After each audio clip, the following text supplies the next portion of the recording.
guys, I'm Brianna, welcome back to my channel. So today I have a humongous stack of fantasy books to recommend to you guys. I know my channel, I read like a lot of different books. I'm just a weird person. I'm a mood reader, so I tend to stick to romance, fantasy, historical fiction, realistic fiction, and then the occasional like sci-fi book. That's what I tend to like to read. So I decided to throw in some fantasy books and talk about these because I feel like I haven't talked about fantasy in a while. I really loved the genre. I feel like I read more YA than I do adult. I'm not a huge fan of adult fantasy. I feel like it's very confusing and there's just so many different characters and it drives me nuts sometimes. So I don't really read adult fantasy as much. Sorry if you guys love it. I just don't particularly have a place in my heart for it. But I have a stack of like YA fantasies. Some are well known, some aren't, but I'm going to be telling you why I think you guys should read it. And I tend to read fantasy in the fall. That's what I tend to do. So I'm posting this video in the fall and hopefully you guys can get recommendations from it. So the first book is like one of my favorite books ever. The writing isn't the best because it's just so old, but I just loved this book when I read it. This was one of the first books that got me into reading, and that's Forevermore by Cindy Miles. I just absolutely love this book so much. It's about a girl who her mother marries her stepfather, and the stepfather lives in Scotland, so she ends up moving from America to Scotland, so that's like a huge, I guess, change. And she ends up staying in the castle and it's a whole big thing, and she feels like there's kind of this ghost spirit kind of haunting her. So it has a little bit of a romance in it, but the ghost and just the tales that are told in this, I consider this fantasy. I absolutely love this book. It is very, very short and it's such a quick read to get through that even if you're in a book slump, I do recommend this book as well. It's just a great book, a great quality book, and I love it. It's so old, like look how cracked my spine is, but I just love this book. The next book I have, I really enjoyed when I read it, and that's The Young Elites by Marie Lu. I'm not a huge fan of this anymore, but I really loved it when I read it, like I said before. It's just really good. I like Marie Lu's writing, and I do also recommend Warcross by her. I do have a review video I made like sometime in the fall last year, so if you want to check that out you can. But this book in general, I really liked it. It was a trilogy. I do like the first book better than the other two, and I just recommend if you want something different. It's kind of a dystopian world. It follows like this group of kids, and there was a kind of a plague that attacked the area, and these kids survived, but when they survived they got like special abilities, so this book is kind of about that. It's really interesting and I just like reading it. I haven't read her Legend series at all, but this is a book that I feel like not a lot of people know about, and it's not as well known as her other two books. The next book I have here is, I feel like, a very like common favorite with everyone, and that's Lady Midnight by Cassandra Clare. I'm just saying I suggest reading her all her Shadowhunters series. I personally like this series and the Infernal Devices better. I just feel like the quality of the writing and the plot line is better. I'm not a huge fan of the straight Mortal Instruments series. I don't know why. I don't like Clary. I feel like she's very whiny. Jace drives me nuts half the time. I feel like it's so overplayed, that series, but I like the two alternating ones, just because this one is kind of the younger generation all grown up, so this is the Los Angeles Institute and all about that, and the Infernal Devices it takes place in the 1800s, and I love historical, so I really, really loved that one. So I definitely say give it a shot. It definitely is a very, very long series, and you have to start from the beginning and you have to read the books in between. It's a pain in the butt, but I really recommend reading it. It's really good if you want a fantasy series that's gonna last you a while and you want something different. I recommend this. Basically, this is about Nephilim, and they are called Shadowhunters, and they basically have special abilities because they're half angel, half human, to fight demons that are on Earth, so it's all about that, and there's runes and everything. It's completely different from the TV show. I don't know if this is an unpopular opinion. I didn't like the TV show personally. I felt it was very off from the novels, but it's very different from the TV show. I recommend getting into it. It may take you, if you are a more advanced reader, it may take you a little bit to get into until you hit the Infernal Devices and the series, because these are my favorite. And it's kind of a really big book, so it took me a while to read these.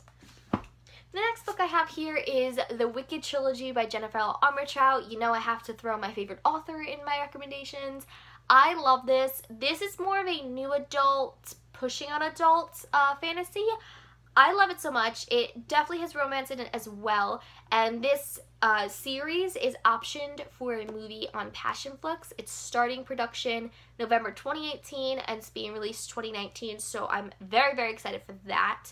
I really, really love this. It has kind of fae, and she's a fae hunter, and it takes place in New Orleans, so it's very different, and I love everything about it. You get the homey vibe of the South, you get a little bit of the college in there, you get the fae hunting, and all this crazy fantasy stuff happening. I love this series. It's really well written, and just everything about it and what she explores. This is just a great book to read in general. The next one I don't have the first cover, so I'm showing you book 3, and that's the Luck series by Jennifer L. Armentrout. This is book 3, Opal, but book 1 is Obsidian. They're all stones if you don't know. But this is another Jennifer L. Armentrout book. This is her kind of sci-fi fantasy book. I mean, you can count it as a sci-fi. I don't know. I combine it. I love this series. It's her YA series, and it's 6 books? 5 books? 2, 4, 5. I think it's 5 books. I think. Yeah, I think it's 5 books. And then there's a ton of spin-offs with this. There's the new Luck series book, which follows Luck and him. And then there's the spin-off of the adult book, Obsession. That's only 1 book. But I just love this series so much. Damon Black is so hilarious. So if you don't know, this follows Katie, who's actually a book blogger. So I thought that was very cool. So she blogs.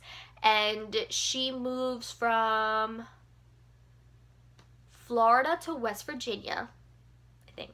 Yes.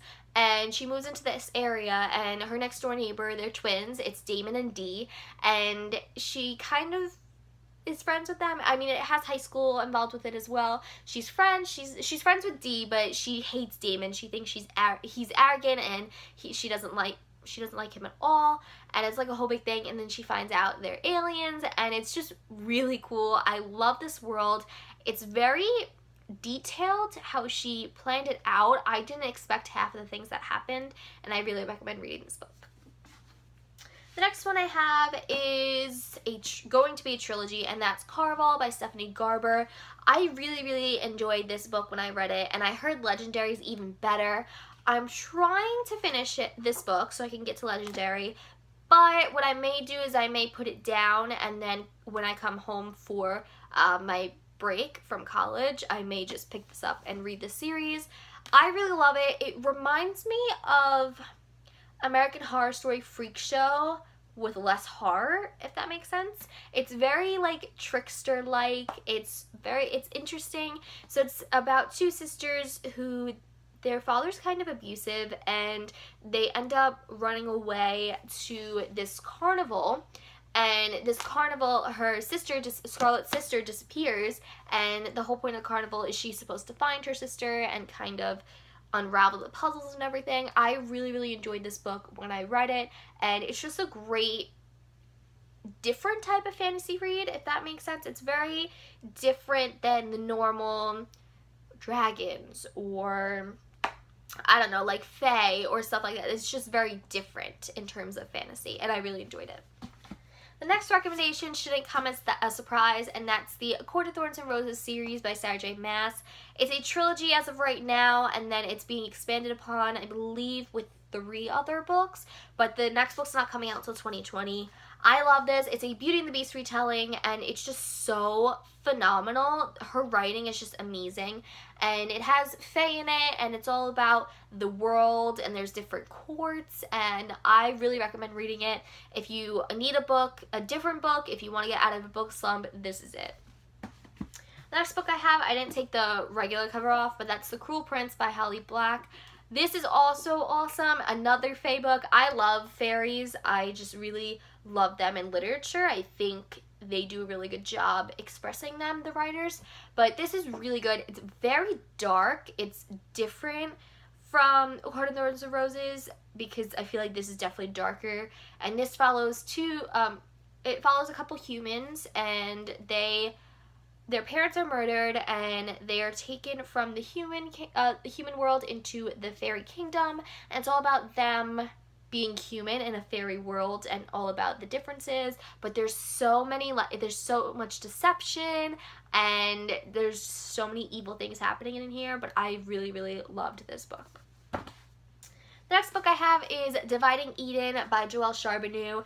This is also kind of different on the fantasy because it's like kingdom type book.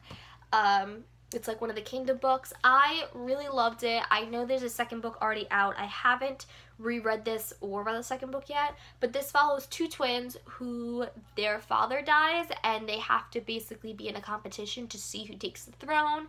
And there's a lot of lies and secrets and so many things happening that this is such just a great novel. The next book I have is An Enchantment of Ravens by Margaret Rogerson. This has very mixed reviews. I'm warning you guys beforehand, but I really, really enjoyed it. It's very different. Again, it's another fairy book, and it's just different how she wrote this. It's really short. It's about 300 pages. I can double check for you guys. Oh yeah, it's 297, so it's super, super quick read. I really loved it when I read this, and this cover is just gorgeous, absolutely gorgeous. I recommend reading it if you want another fantasy book. If you want something really quick, this is it. But it took me definitely, even though it's 290 something pages, it took me a while to read it because the writing was so descriptive. So I just read like every word, and I really love this book. And the last book I have here is, again, should it be a surprise, and that's Throne of Glass by Sarah J. Maas. Again, I love this series so much. Not as much as the ACOTAR, but I really still love it. I have my whole Sarah J. Maas collection here. But this book is just very different. It follows an assassin and everything about it. I personally recommend reading Assassin's Blade before Throne of Glass. Even though Assassin's Blade was published after book 3, I recommend reading it before. I think it just gives a better background to Selena, who's the assassin. But back to this. This is just a great series to read. It is, again, on the controversial side. A lot of people don't really like this book as much, but I really loved this book when I read it, so I recommend it. And yeah, that's it for my fantasy recommendations. I hope you guys got some good recommendations, and some are different from what you normally hear. And yeah, be sure to like, comment, and subscribe if you like my videos. Bye, guys!